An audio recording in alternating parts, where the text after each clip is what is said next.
Good day students. Today's work of EBS chapter 1 my family. बेटा कल हमने आपको इस चैप्टर की हाफ रीडिंग कराई थी, आज हम उसके आगे का कंटिन्यू करते हैं। Now your topic is our bodies old and young. हमारी जो बॉडी होती है वो ओल्ड और यंग होती है, वो कैसे कैसे क्या होता है इस टॉपिक में हम पढ़ेंगे। In young age we are active and our bodies are very mobile and senses are strong. जब हम यंग होते हैं तो हम बहुत एक्टिव होते हैं, हमारी बॉडी जो है वो बहुत ही ज़्यादा एक्टिव होती है, स्ट्रॉन्ग होती है। हमारे जो सेंसेस है, जो भी हमारे काम करने की जो भी प्रतिक्रियाएं होती हैं वो सब हमारी स्ट्रॉन्ग होती हैं। But as we grow old our senses become weak. जैसे जैसे हम बड़े होते जाते हैं हमारे सेंसेस, हमारे कार्य करने की क्षमता वीक होती जाती है। Generally old people have difficulty in hearing and walking. जो बूढ़े लोग होते हैं उनको जब हम बूढ़े होते चले जाते हैं तो हमारी सुनने में, चलने में, सब में डिफिकल्ट होता है, हमें सुनने में, चलने में। जैसे जैसे हम बूढ़े होते जाएंगे हमारी बॉडी वीक होती जाती है। Even reading becomes difficult for them. We should have them with daily chores. Even while crossing a road or boarding a bus or train, we can help person with disabilities, blind person can be helped to reach their destination. जब हम बड़े मतलब हमारी as जो है ज़्यादा हो जाती है तो हमें रोड क्रॉस करने में भी बहुत ज़्यादा दिक्कतें होती हैं, इसलिए हमको संभाल के करना होता है। और जो भी कोई भी ब्लाइंड पीपल है यानी कि अंधा पर्सन है या कोई भी है, हमें उनकी हेल्प करनी चाहिए उनके डेस्टिनेशन तक पहुँचाने के लिए। Now looking alike, many of our features resemble our parents. For example, color of our hair and eyes, way of talking, way in which we laugh and many others too. हम अपने parents के साथ बहुत सारे चीज़ें सीखते हैं, बहुत सारी चीज़ें डिफरेंट देखते हैं। जैसे कि हम देखते हैं colour of our hair and eyes, अपनी आइज और हेयर का कलर, वे ऑफ वॉकिंग, चलने का तरीका, way in which we laugh and many others too, और हमारा हंसने का तरीका और बहुत सारी चीज़ें।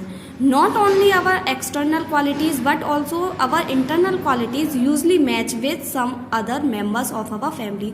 हमारी एक्सटर्नल नहीं, हमारी इंटरनल क्वालिटीज भी हमारे फैमिली मेंबर्स के साथ मैच करती हैं। For example the pitch of our voice, हमारी जो आवाज़ होती है वो, आवर बिहेवियर, हमारा बिहेवियर, आवर ईटिंग हैबिट्स, हमारी खाने की habits etcetera. In some families twins और triple are born. In some families, कई फैमिलियों में ट्विंस और ट्रिपल्स भी जन्म लेते हैं। Twins are two babies who are born at the same time.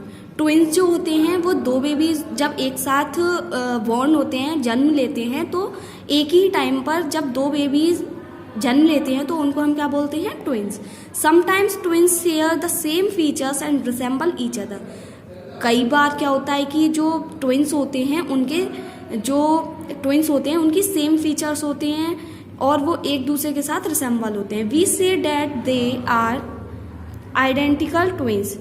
Triplets are 3 babies born at the same time. और ट्रिपलेट्स कौन होते हैं? जब 3 बेबी एक ही टाइम पर बॉर्न होते हैं तो उनको हम क्या बोलते हैं? ट्रिपलेट्स।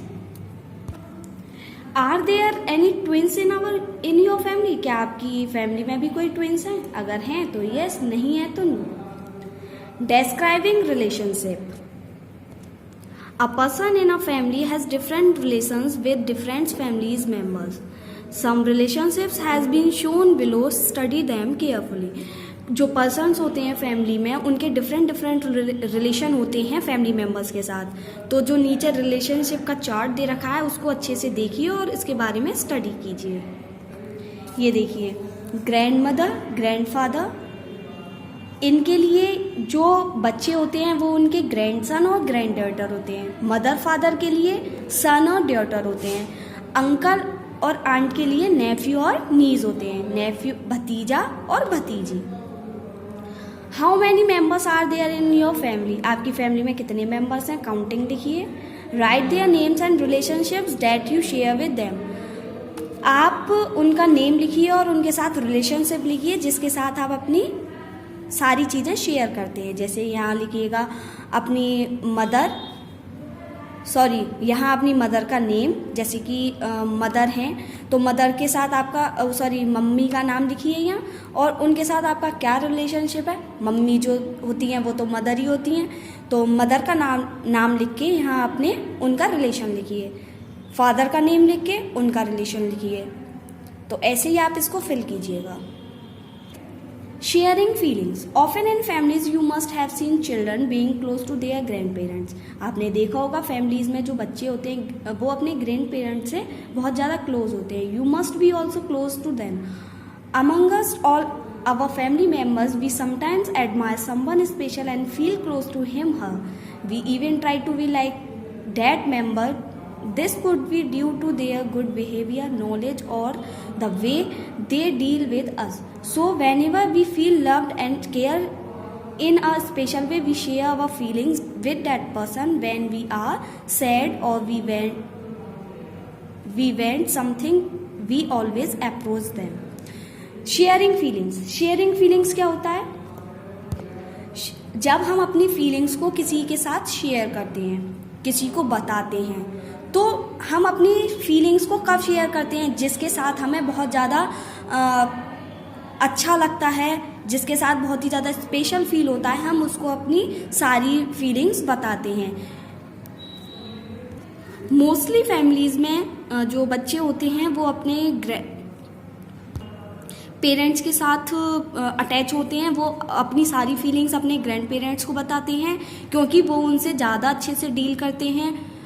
वो जो ग्रैंड पेरेंट्स होते हैं वो बच्चों को अच्छे से ट्रीट करते हैं, उनको समझते हैं, उनकी सारी बातें सुनते हैं और उनको बहुत ज़्यादा प्यार देते हैं। तो हम अपनी फीलिंग्स उन्हीं के साथ शेयर करते हैं जो हमारे लिए स्पेशल होते हैं। Now with which family members do you like to share your feelings. आप कौन से फैमिली मेम्बर के साथ अपनी फीलिंग्स को शेयर करते हैं? नाम लिखिए। When you are sad, whom do you go to? जब आप सैड होते हैं तो आप किसके पास जाते हैं? Whom do you admire most among all your relatives? What do you like the most in that person? आप अपने रिलेटिव्स में किसको सबसे ज़्यादा अच्छा, आपको रिलेटिव्स में कौन सबसे अच्छा लगता है, और व्हाट डू यू लाइक, और उनमें क्या अच्छा लगता है आपको। How do you show respect to the elders in your family.